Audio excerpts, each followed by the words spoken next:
Hi to everyone. Very good morning everyone.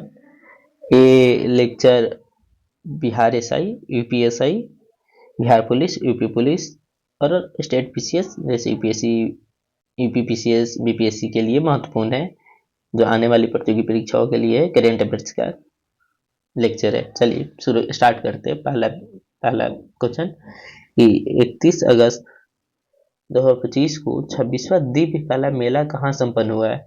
तो इसका answer होगा सी, पटना में संपन्न किया गया है 26वां दिव्य कला मेला। चलिए दूसरे नंबर क्वेश्चन की तरफ चलते हैं। भारतीय भारोत्तोलक मीराबाई चानू ने 2025 राष्ट्रमंडल भारोत्तोलन चैंपियनशिप में 193 किलोग्राम भार उठाकर कौन सा पदक जीता है? तो इसका आंसर होगा कांस्य पदक जीता है, मतलब गोल्ड। हाँ गोल्ड बोल सकते हो, कांस्य पदक जीता है। चलिए अपने तीसरे नंबर क्वेश्चन पे चलते हैं हम। तीसरे नंबर क्वेश्चन ये बोल रहा है कि प्रधानमंत्री नरेंद्र मोदी ने 22 अगस्त 2025 को गंगा नदी पर किस पुल का उद्घाटन किया है, जो एशिया का सबसे चौड़ा पुल है? तो ये हाल ही में बिहार के बेगूसराय जिले में किया गया है, जो गंगा नदी के ऊपर स्थित है। इस ऑटो सिमरिया पुल पे किया गया है। एशिया का सबसे चौड़ा पुल है। चलिए चौथे नंबर क्वेश्चन पे चलते हैं। ग्लोबल एआई सिटी इंडेक्स 2025 में बेंगलुरु को कौन सा स्थान मिला है? तो इसका आंसर होगा 26वां स्थान मिला है बेंगलुरु को global AI city index summit में। चलिए अब अपने पांचवें नंबर क्वेश्चन पे चलते हैं। पांचवें नंबर एक क्वेश्चन ये कर रहा है, भारत के पहले मानव युक्त अंतरिक्ष यान अभियान गगनयान के लिए कितने अंतरिक्ष यात्रियों को चुना गया है? तो इसका आंसर होगा चार यात्रियों को अंतरिक्ष यान में जाने के लिए गगनयान मिशन के अंतर्गत चुना गया है। चलिए अब चलते हैं पांचवें नंबर क्वेश्चन के पे। रेलवे सुरक्षा बल आरपीएफ की पहली महिला निदेशक कौन बनी है? तो इसका आंसर होगा सोनाली मिश्रा बनी है। सोनाली मिश्रा रेलवे सुरक्षा बल की पहली महिला महानिदेशक बनी है। चलिए अब चलते हैं अपने सातवें नंबर क्वेश्चन पे। सातवें नंबर क्वेश्चन ये कह रहा है कि वित्त वर्ष 2024-25 में भारत के लिए विदेशी निवेश में लगभग कितने प्रतिशत की वृद्धि हुई है? भारत के विदेशी निवेश में कितने प्रतिशत की वृद्धि हुआ है 2024-25 में?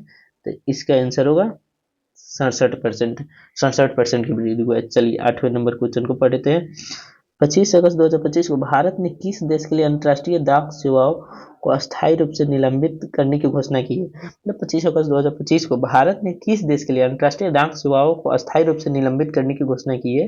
ये होगा, इसका आंसर होगा सी, संयुक्त राज्य अमेरिका, मतलब अमेरिका के लिए USA, United state of America, इसके लिए घोषणा किया गया है। चलिए 9वें नंबर क्वेश्चन पढ़ते हैं। 9वें नंबर क्वेश्चन, हाँ, भारत का पहला पूर्ण डिजिटल साक्षर राज्य कौन बन गया है?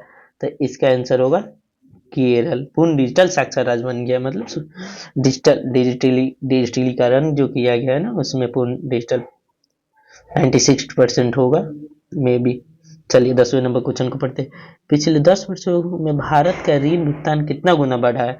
पिछले 10 वर्षों में भारत का ऋण भुगतान कितने गुना बढ़ा है? तो इसका आंसर होगा 3 गुना बढ़ा है। चलिए चलते हैं 11वें नंबर क्वेश्चन पे। 11वें नंबर क्वेश्चन ये बोल रहा है कि हाल ही में नीति आयोग ने कौन सी रिपोर्ट जारी की है? हाल में 2025 में वर्तमान में नीति आयोग ने कौन सा रिपोर्ट जारी किया है? तो इसका आंसर होगा होम स्टे पर पुनर्विचार। बी नंबर क्वेश्चन होगा, होम स्टे पर पुनर्विचार नामक रिपोर्ट जारी किया गया।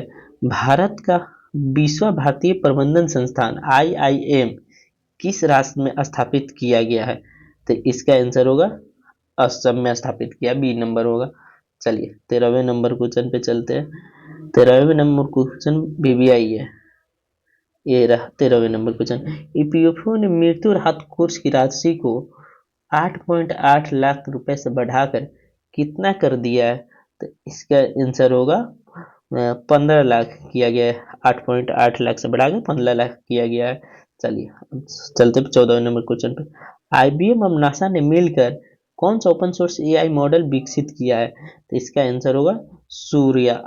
नासा और IBM ने मिलकर सूर्या नामक AI मॉडल विकसित किया है। चलिए 15वें नंबर क्वेश्चन पे चलते हैं अपने। 15वें नंबर क्वेश्चन ये है कि हाल में ईरान ने कौन सा 2 दिवसीय मिसाइल अभ्यास शुरू किया है? हाल में ईरान ने कौन सा 2 दिवसीय मिसाइल अभ्यास शुरू किया है? तो इसका आंसर होगा स्टेनेबल पावर 1404। स्टेनेबल पावर 1404 ये है अभ्यास। ईरान ने 2 दिवसीय मिसाइल अभ्यास शुरू किया है। चलिए 16वें नंबर क्वेश्चन पे चलते हैं। हाल ही में आयोजित 134वें डुरंड कप 2025 के खिलाफ किसने जीता है? तो इसका आंसर होगा North East United. C number होगा नॉर्थ ईस्ट यूनाइटेड। इतना। चलिए अब 16वें नंबर क्वेश्चन पे चलते हैं, सॉरी 17वें नंबर क्वेश्चन पे चलते हैं। 17वें नंबर क्वेश्चन ये रहा, श्रीनगर में आयोजित पहले इंडिया जल महोत्सव किस राज्यों को पहला स्थान प्राप्त हुआ है? मतलब श्रीनगर में आयोजित पहले खेलो इंडिया जल महोत्सव में किस राज्य को पहला स्थान प्राप्त हुआ है? तो इसका आंसर होगा मध्य प्रदेश। चलिए चलते हैं 18वें नंबर क्वेश्चन पे। हाल में जारी वर्ल्ड प्रतिष्ठात्मक सूचकांक 2025 भारत को कौन सा स्थान मिला है? भारत का स्थान बन रहता है तो ये 41 ये मतलब 41वां स्थान प्राप्त हुआ है। चलिए 19वें नंबर क्वेश्चन की तरफ चलते हैं। 19वें नंबर क्वेश्चन ये बोल रहा है कि उप राष्ट्रीय सुरक्षा सलाहकार के रूप में किसे नियुक्त किया गया है? तो इसके आंसर तो अनीश दयाल सिंह है, तो बहुत करेंट में रहा था, उस समय चर्चा में भी रहे थे। चलिए अब 20वें नंबर क्वेश्चन पे चलते हैं। 20वें नंबर क्वेश्चन, लुधियाना के रायंस गुप्ता ने 18वें अंतर्राष्ट्रीय पृथ्वी विज्ञान ओलंपियाड में भारत के लिए कौन सा पदक जीता है? तो इसका आंसर होगा स्वर्ण और रजत दोनों जीता है। लुधियाना के रायंस गुप्ता ने 18वें अंतर्राष्ट्रीय पृथ्वी विज्ञान ओलंपियाड में कौन सा पदक जीता है? तो स्वर्ण और रजत दोनों जीता है। चलिए अब चलते हैं 21वें नंबर क्वेश्चन पे। 21वें नंबर क्वेश्चन क्या कर रहा है, संसद की कार्रवाई के लिए कितनी नई भाषाओं को जोड़ा गया है? तो इसमें संसद की कार्रवाई जो सत्र चलता है ना, उसमें डिबेट करने के लिए कितने 3 भाषाओं को चला गया। एक और इससे वीवीआई क्वेश्चन निकल के आता है कि हाल ही में भारतीय संविधान को कितनी नई भाषाओं में जारी किया गया है? तो एक संस्कृत होगा और दूसरा मैथिली होगा। जो मैथिली बिहार की मिथिला की भाषा है, दरभंगा साइड की भाषा है। चलिए अब 22वें नंबर क्वेश्चन पे आते हैं। रेल पटरियों के बीच पोर्टेबल और सौर पैनल लगाने वाला भारत का पहला शहर कौन सा बन गया? तो बहुत वीवीआई क्वेश्चन है, वाराणसी होगा इसका आंसर वाराणसी होगा। चलिए 22वें नंबर क्वेश्चन हो गया। चलिए अब 23वें नंबर क्वेश्चन की तरफ चलते हैं। 23वें नंबर क्वेश्चन ये कह रहा है, 23वें नंबर क्वेश्चन है कि प्रवासी श्रमिकों की वापसी के लिए पश्चिम बंगाल में कौन सी योजना से शुरू की गई? जो एक स्टेट से दूसरे स्टेट में जो कमाने जाते हैं ना, उसको प्रवासी भारतीयों को उसको क्या बोलते हैं, पश्चिम बंगाल में वापसी के लिए कौन सी योजना शुरू की गई? श्रम शक्ति योजना। बी नंबर आंसर सही होगा। चलिए अब चलते हैं 24वें नंबर क्वेश्चन की तरफ। 3 बार PFA player of the year इसका जीतने वाले पहले खिलाड़ी कौन बने? PFA जीतने वाले पहले खिलाड़ी कौन बने? तो इसका आंसर होगा सी नंबर मोहम्मद सलाह। सी नंबर होगा। चलिए 25वें नंबर क्वेश्चन पे चलते हैं, जो मेरा आखिरी इस वीडियो का आखिरी क्वेश्चन होगा। चलिए देखते हैं इसका आंसर।